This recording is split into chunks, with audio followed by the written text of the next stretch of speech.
The following audio recording has been designed for learning purposes only.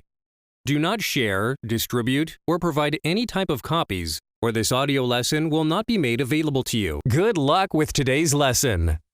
Okay, so I was informed that there was a problem with the quiz for Chapter 20, the vocabulary quiz. So I've just gone in and looked at it and corrected it.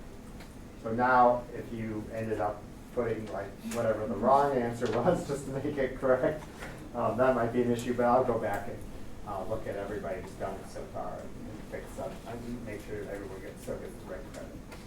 Okay. And if you haven't done it yet, you still have, several days. It has to be done by Monday night at 11:59. What about 17th and 19th? Can you do that Yeah, I should have. I think I did it when you emailed me. Okay. That's not doing it. Okay.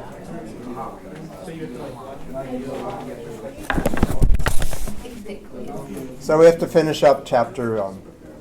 Let's see, chapter 20. 20.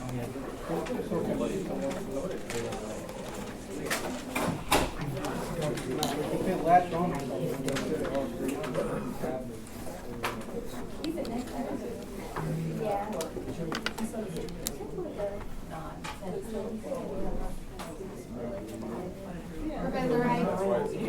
Yeah. You said that the test is on Thursday. It's on Tuesday. Yeah, I like that. So we should finish in about the next 45 minutes or so. Yeah, they were like really weird. Yeah. Look at you. The reality of the real one. Yeah. She was That's wild. and like the fake one, like she doesn't have a soul. All right. Yeah, nice. So I'm going to talk, mostly what I'm going to finish up today is about what's going on here at home in the States, and certainly a little bit about what's going on overseas as well. So Congress passes actually two laws. The Espionage Act in 1917, making it a crime to essentially interfere with the war effort, military recruitment, and you could be fined or put in prison for that. And the fine was quite substantial. It could be as high as $10,000. So the reason why Congress is passing this law, and so the Espionage Act, as well as then later the Seditions Act, limiting free speech, is because the country is really quite divided at that time. It's about the most ethnically divided that it's ever been in its history, with all the decades of immigrants coming to our shores in the previous 5 decades. And so many of them coming from countries that were opposed to the Allies and fighting against us in this war. And so it was a way to try to tamp down dissent. And also there certainly was efforts to bring the country together, that this is the right move. The Sedition Act of 1918 made it a crime, essentially very much limiting free speech when it came to the war effort. So to use abusive language, not just against the war effort, say the armed forces, but also criticizing the government, the Constitution, or the flag. I mean, really quite obviously controversial and You did later. impeding on people's constitutional rights, but nevertheless, this did pass. Is it still illegal to burn a flag? It's a good question. It's illegal I to think do it. so. I think so. I think there was something It's illegal to wear that they it. reformed. Yeah, right. There was something not very long ago, maybe in the last 2 or Vietnam. 3 years, that was. But yeah, it's certainly like during Vietnam that happened. I mean, they were close. I used to have, or maybe my parents had, when I was a kid, like red, white, and blue, like star, flag, tennis shoes. Did People you? used to have just to buy some tennis. It's a long time. So, I was a kid.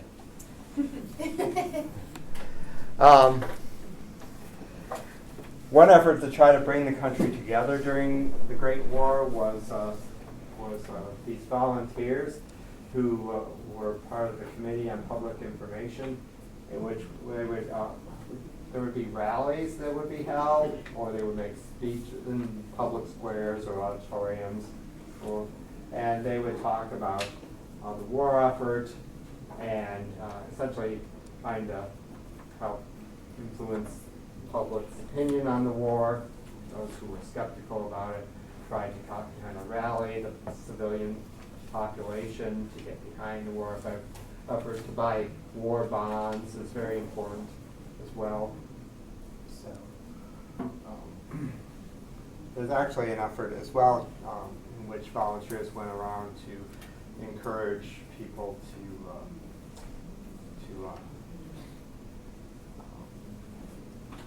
cook, not use meat, not use oats.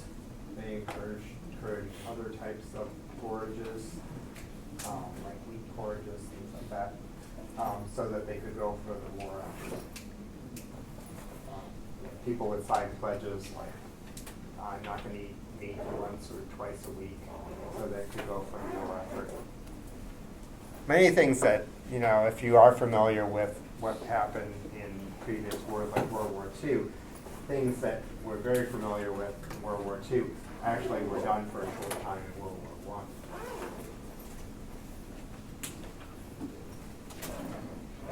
So this is some of the things that they would talk about, how this was a righteous cause, essentially. It was necessary to maintain liberty and democracy. It was, the country had to come together at this time of crisis. It's common historically in times of war to dehumanize your enemy. This is being done against the Germans in World War I. It's certainly done in other wars as well, both by our country and by other countries historically have done it. Makes it a lot easier to go out and kill people if you basically instill in your army that they're not really people, and so they're less than you. And of course, all those ideas of social Darwinism were doing that for a very long time anyway. So, and then as I said, encourage people to buy war bonds, help obviously pay for the war effort. It was a way that you would be personally involved in the war. If you couldn't go out and fight, you could loan money to the government by buying these bonds. It gave you a financial stake in the war that you wanted to, you were supportive of our government and of our military, and obviously you wanted them to win because you wanted to get your money back. You wanted our government to be stable.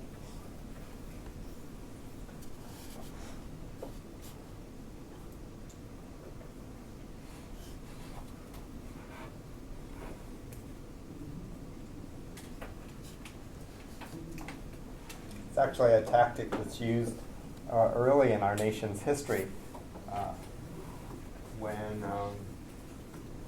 the country is really quite disunified, where southern states had paid off their war debts from the Revolutionary War, and yet northern states hadn't. And Congress assumes all the war debts, and the southern states say, well, we've been responsible. Why are you paying off the war debts for some states when other states have paid theirs off? And then Congress essentially says, well, we'll pay off those who have paid theirs off, and then we'll essentially give you money if you paid yours off already. And then some people who had owned, well, never mind. That's a whole other class. Won't go into that. So, anyway, here's a poster for war bonds, very common at the time. You could buy war bonds, say if you went to the theater, they would sell them. before or maybe after the movie was shown. Going to the movies becomes very popular during the First World War. If you watched the video and done the quiz, you saw already, you'll see that section where they talk about Hollywood and using propaganda and how they're demonizing the Germans for what they're doing. Of course, the atrocities that are occurring in Belgium.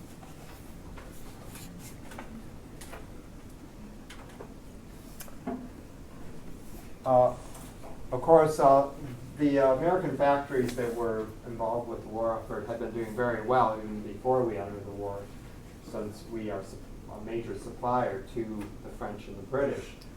Of course, with the need to run the factories essentially at full capacity, there was a problem because you're not having those immigrants coming from Europe anymore.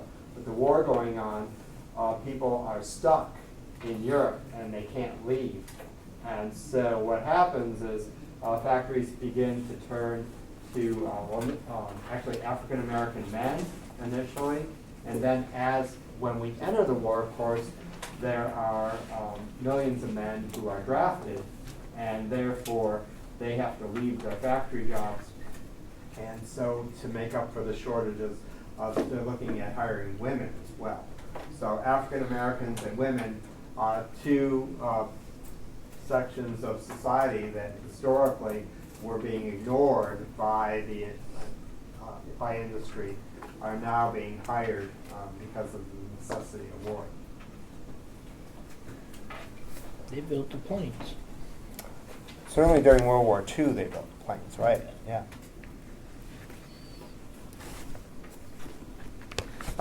Some women actually received rank in the military, such as in the Navy, and but those women who were working for the Army actually didn't have rank, which actually proved to be quite unfair because in the future, women who were given rank had military benefits.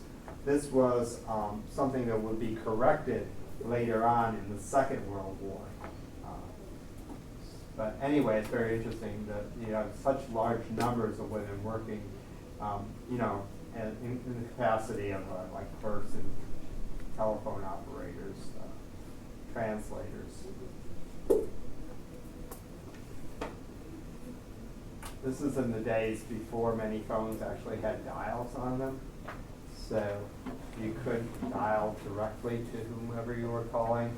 You had to pick up your receiver and then tell them the number of the person or the person you were calling. Actually, I was a friend of mine is doing research, and I stopped by to see him yesterday while he was at the library, and he was showing me what he was doing, and there was a advertisement for some business, and its phone number was 31.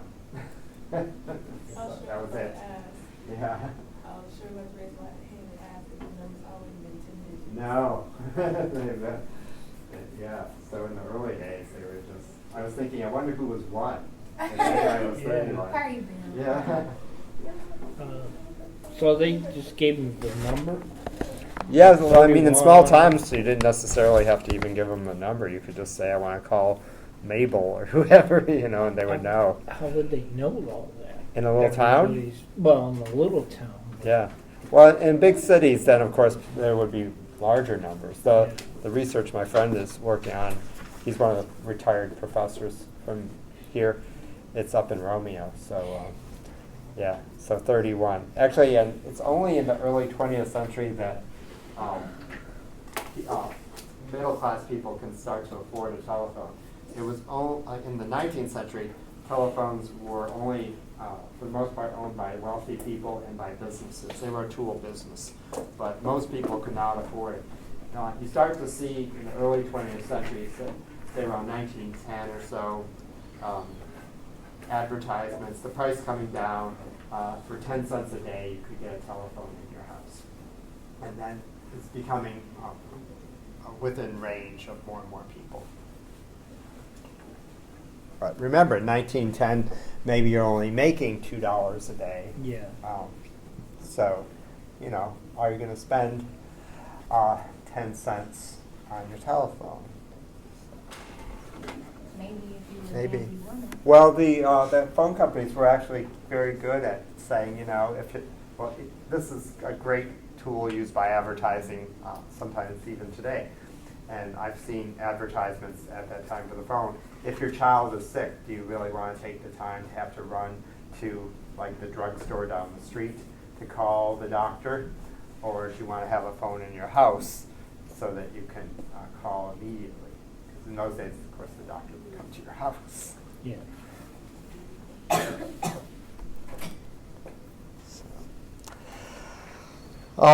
So let's move on. One of the major aspects of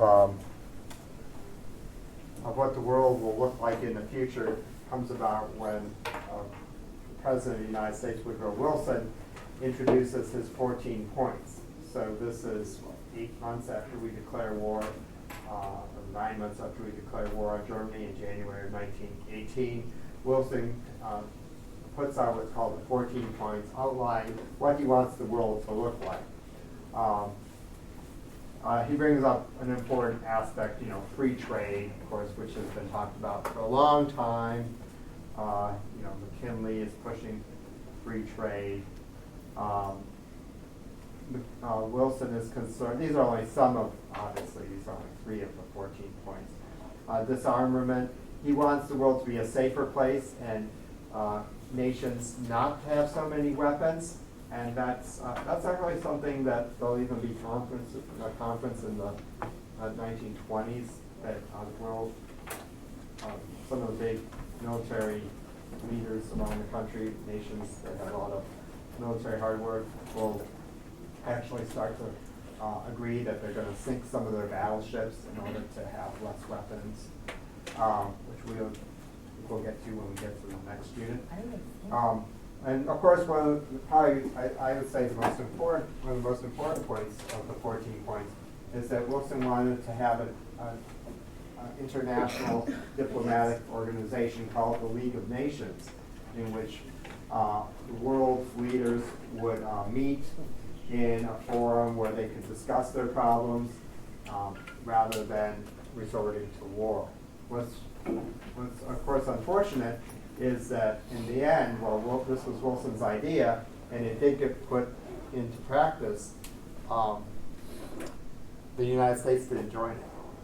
And so, well, that was certainly very disappointing for the president. And it's this is the beginning of this idea that you should have some type of a united international body to work on issues diplomatically.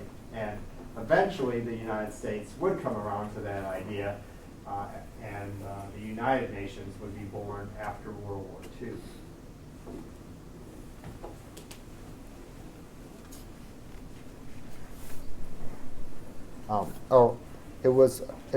They were called the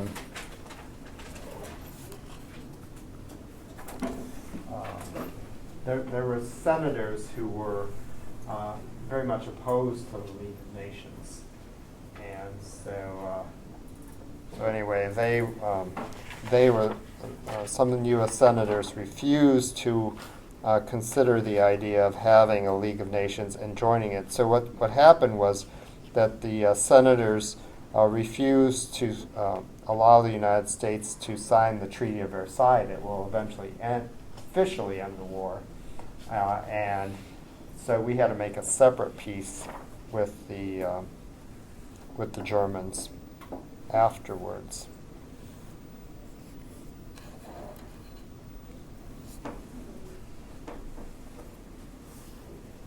The Spanish flu is this worldwide pandemic that kills millions, tens of millions of people. It's much more devastating than the war itself. And the initial flu starts, so there's reports of soldiers in training becoming sick at Fort Riley in Kansas. Although the flu initially that winter was not seen as being any more deadly than previous outbreaks. But what happens is that somehow it gets worse, and so many soldiers get infected with this flu and then are sent over to France when they're infected, and the flu spreads throughout the ranks, the military ranks on both sides in Europe, as well as the civilian population, and then somehow gets worse and comes back to the United States. And then it really gets bad, and you start to see this crisis in which you have thousands, tens of thousands of people in some of the cities dying, a situation where there's not enough doctors because so many doctors have been sent to Europe to deal with the war. The morticians are being overwhelmed as well. There's not enough morticians. There's not enough people to deal with the dead bodies. The public is being told in places, in some cities, that they have to wrap the bodies in sheets and leave them on the curb. They're finding whole households, whole families that are dead. Oftentimes, there might be the young children still survive, but the parents dead in their beds. And so it was really terrifying situation. We know that it was a bird flu because sometime in the last about 15 years, maybe 20 years, they exhumed a body from Alaska that was buried in the permafrost, and they were able to test the cells because this person died at the time of the pandemic. And so they were able to determine that it was a bird flu. So really there was nowhere you could go to hide from it, and there was nothing you could do to escape it. Generally, people who were a bit older tended to survive, and sometimes very young children tended to survive. It was people who generally are the most healthy and aren't as affected by flu, who are let's say your teens and 20s and early 30s. They were the ones that were hurt the most and died most often. And it's believed that, at least for the older people, the reason why they survived is that there had been a severe flu outbreak about 30 years earlier. And so they probably were exposed to it and a similar strain, and therefore they had a type of immunity that younger people did. Yeah, so it was really terrifying, and nobody really knew what to do. It was affecting the war effort because sometimes so many soldiers were sick that they had to change, the officers had to change their plans. And the flu came in 3 waves. That initial wave that spread because of the U.S. soldiers going over to Europe, which had to be really miserable. Actually, the generals were going to wait because so many men were sick. They consulted with the president, but the president said they need to get there as quick as possible to France. So they were sent when they were sick. The second wave, which was the worst one, was from September to November 1918, and then the third wave was in early 1919. It's believed somewhere between 50 and 100 million people died worldwide because of it.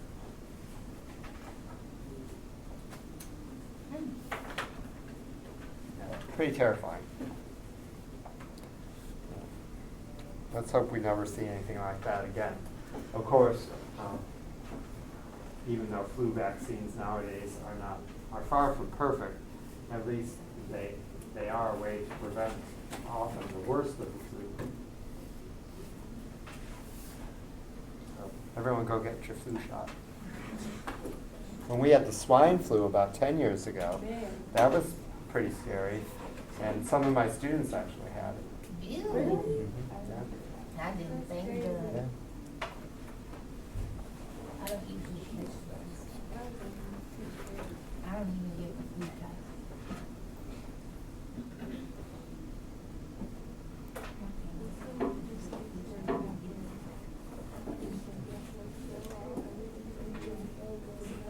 Yeah, they actually did the flu shot here for the students and staff about 2 or 3 weeks ago. So I guess you missed your opportunity here at school.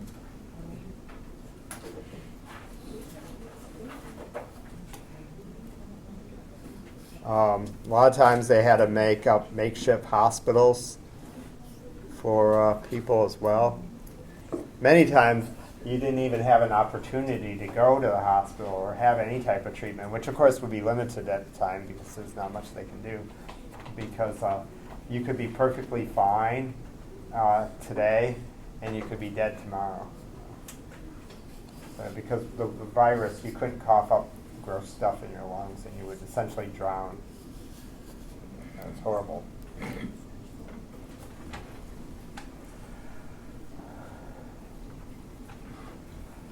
In 1918, you begin to see cracks in the German army. Of course, they had tried, of course, to make that final offensive move where they tried to push the Allies into the sea, which was unsuccessful. But then as more and more fresh American troops begin to arrive in France, and you start to see successful military operations in which the trench lines begin to move after years of being essentially stagnant. The German army makes a number of mistakes, and I'll show a little video about what happens in the last months of the war.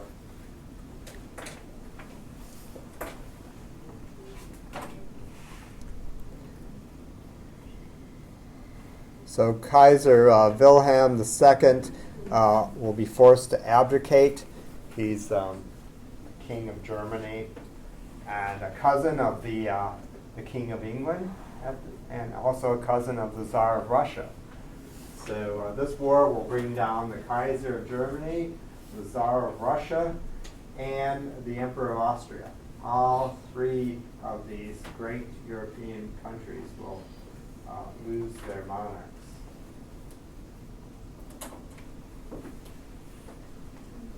Of course, Germany gets the most blame for the war because it was the aggressor. It was the nation that expands the war, seeing that this was an opportunity to expand their empire overseas, as well as expand their territory in Europe if they were the victors, which they almost were, of course, because by early 1918 they had won war on the Eastern Front and forced the Russians to capitulate and to give up a great deal of territory. So the war will end. Oh, I think we saw the video on what happened, right, with the Hindenburg Line. That was the other day. So I'm sorry, we're not going to see it.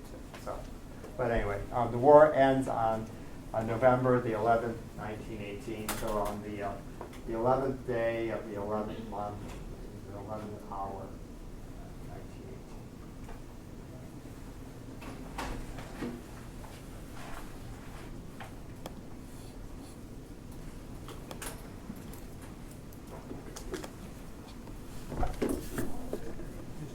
November the 11th, 1918, the armistice was signed between Germany and the Allies, ending the First World War. The armistice was the culmination of a coordinated Allied offensive extending across the Western Front, a distance of more than 400 miles. Faced with this overwhelming advance, the Germans were driven back. Oops.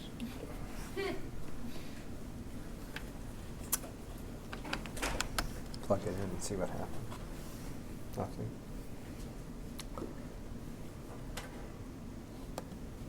The Germans were driven back from the territory they had fought hard to acquire over 4 long years of war. With the situation looking increasingly dire with every passing day, the Germans dispatched a diplomatic delegation to the front. Put your phone away. On the morning of November the 11th in Compiègne, France, an armistice was reached between the Allies and Germany, declaring a cessation to hostilities on the Western Front, effective the 11th hour of the 11th day of the 11th month.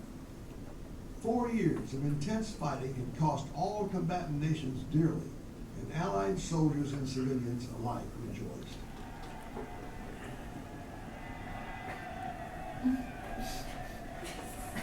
The signing of the armistice on November the 11th became a federal holiday in the United States to honor those who served in the First World War and help bring it to a close.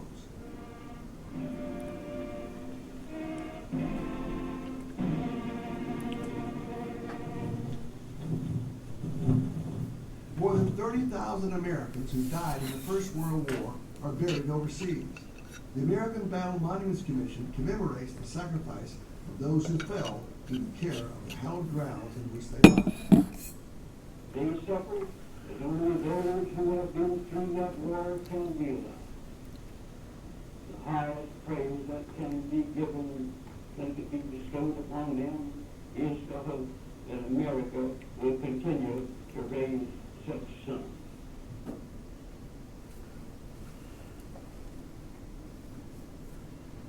All right.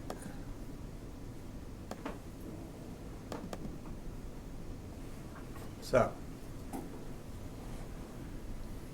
the war is over.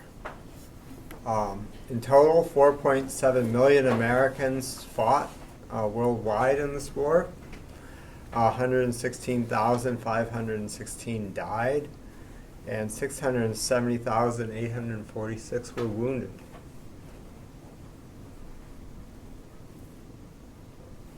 So you can see with these millions of men who were in the service why there was a necessity to hire so many women. Unfortunately for the women, when the men came back from the war, they were the first to be let go. And then they had to go back to try to find jobs in what was considered to be more traditional women's jobs that were, of course, much lower paying as well.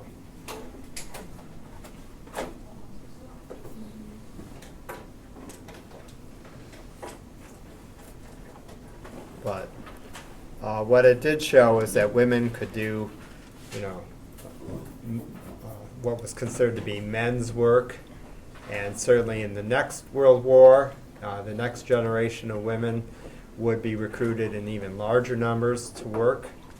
And eventually, even after that war, of course, they were essentially told that they had to go back to women's work.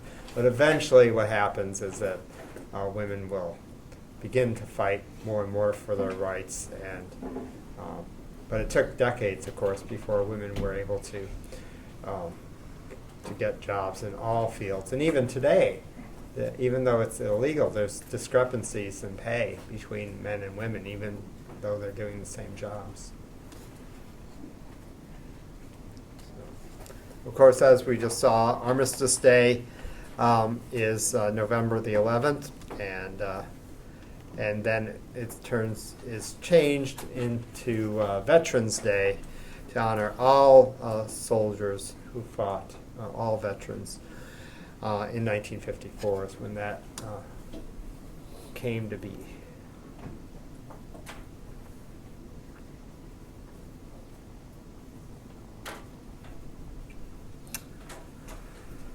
So the Treaty of Versailles, as I mentioned earlier, was not ratified. This was a huge disappointment to President Wilson. They'll talk a bit more about it when you watch the video and take the quiz in Canvas. But their irreconcilables were the senators, the United States senators, who did not want to sign this international agreement and join the League of Nations because they were fearful that other nations could dictate American foreign policy to us. So President Wilson refuses to negotiate anything less than joining the League of Nations. And so at one point when he came back, because he actually went to France to personally lead the diplomatic delegation to negotiate the peace, and he did come back to the United States at one point and goes on a long speaking tour throughout many states, personally trying to appeal to the American public, essentially following in those footsteps of Teddy Roosevelt, who came before him, trying to use the public to change not only public opinion, but change the opinion of the Congress. And it didn't work. Well, part of the reason that it didn't work is that he suffers a stroke. The president suffers a stroke and is incapacitated for the rest of his time in office. And like I said, he was unwilling to compromise. So in the end, we don't join the League of Nations. We don't sign the Treaty of Versailles, and there would later be a separate peace treaty. One of the ramifications that we are still dealing with, well, the people who live in Europe are still dealing with, if you live anywhere near the areas along the lines that were drawn during the First World War, is that there was all kinds of unexploded shells. And so we just saw in that clip, in that video, how they were burying burying a shell and unexploded shells. But the problem is that there are just tens of thousands of these shells that didn't explode. And they were just left in these rural areas, which was farmland. And so over the years, people have been killed, people have been poisoned because of the chemicals that were used in making these weapons. And so they eventually started to collect them and dispose of them properly. But that's not until the last about 45, 50 years that they were doing that. What they've done in recent years is that they've actually been able to map out where the worst and most toxic levels were found, and that's known as the Zone Rouge, or the red zone. And so these are areas where you actually can't live anymore because it was poisoning the cattle and poisoning the drinking water.